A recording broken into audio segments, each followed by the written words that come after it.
I am often asked, what is my mission? And to be honest, I always cringe when I get that question. And I get that question a lot more than you think. They're like, well, why are you back? Why are you here? Why? Well, it's like asking, why are you here? Why are you here? Because I am John Davis. I'm not John the Beloved. I have those memories. But I am John of new, not John of old. John of new is me, right? So that's, to me, is interesting. The word mission also to me sounds very militaristic or destined or plotty.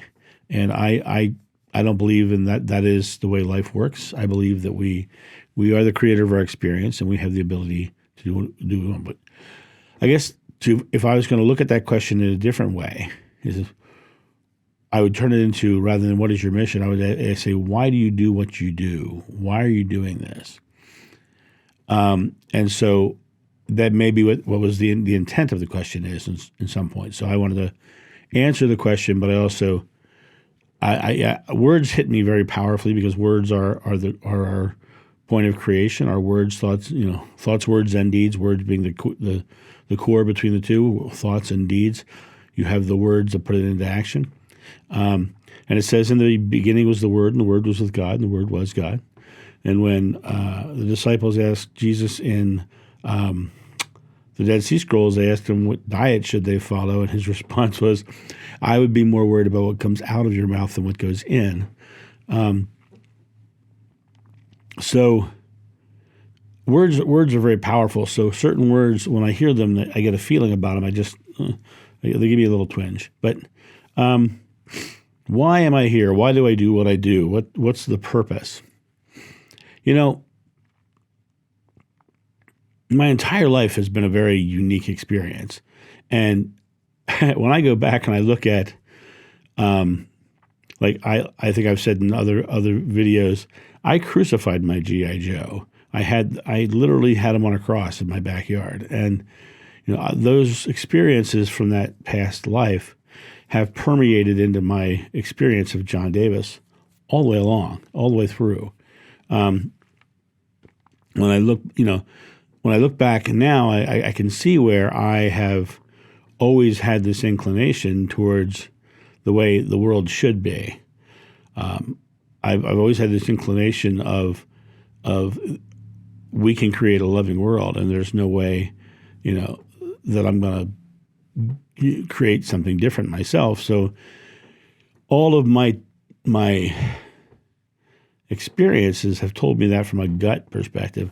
After I got my past life regression and all those psychics told me about it, I got to a point where I was really diving into what did I learn, and when you have such what I would consider powerful information, you feel compelled.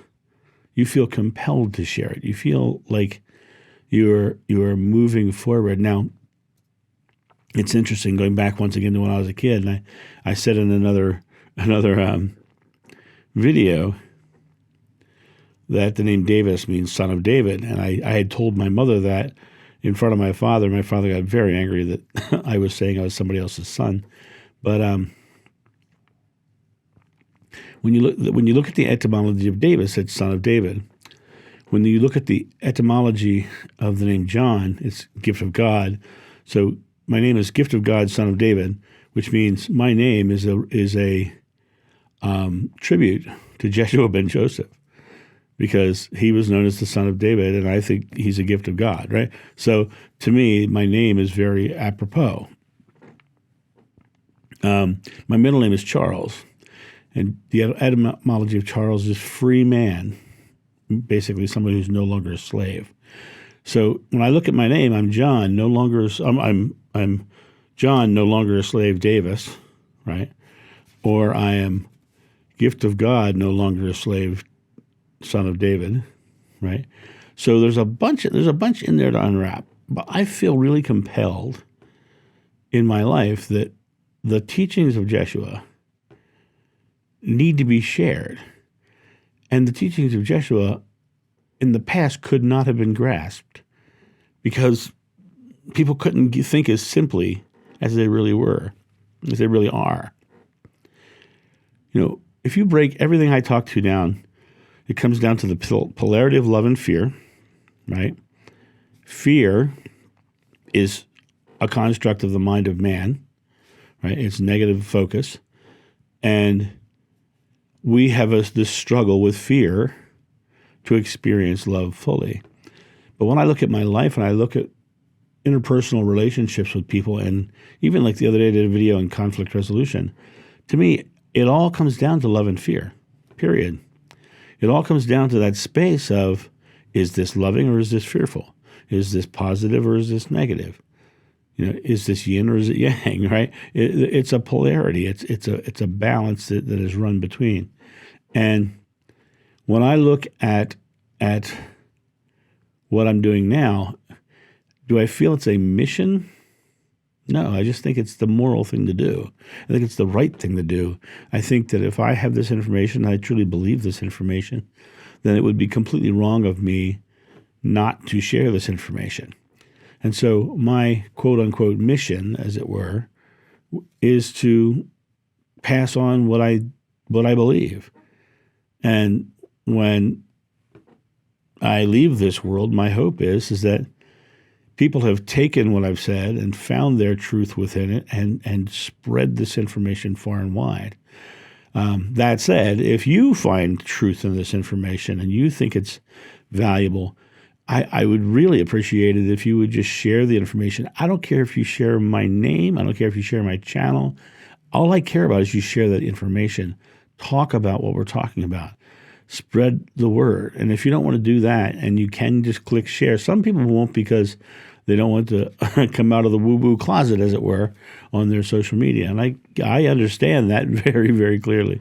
But as far as this information, if you feel that something that I say is true, then please share that. If the things I don't say don't ring true to you, if the things I say don't ring true to you, then of course don't share that. But if you find that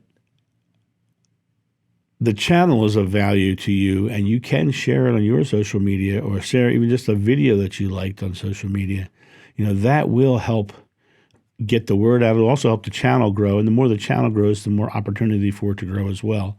That also said, if you follow other spiritual channels, besides Kim Carey, and because we're very connected. If you follow other channels and recommend that they check out my channel or have me on as a guest, because I have one that I have booked, a guy named Jeff Reynolds. He's booked me for coming up, and then I had someone else contact me who I'm not sure will book me in the end because I confronted her on something in her to respond in her initial message to me. So I'm curious whether I'll get a second email from her or not. But if you see another channel that is of like mind, please share the channel or share a video, something that you think they might be interested in, or even recommend, like I said, that I come on for an interview on their channel. So, because the more we can get it out there, the more this information can spread. But is it my mission? No. It's just the right thing to do, and that's why I do it. You guys have a great day, and I'll talk to you soon. And don't forget, down in the bottom of this, if you are interested and if you feel compelled, every donation that you do is extremely helpful. It's been an interesting couple of years with COVID, but because it's just been an interesting time. So, you guys have a great day, and I'll talk to you soon. See ya. Bye.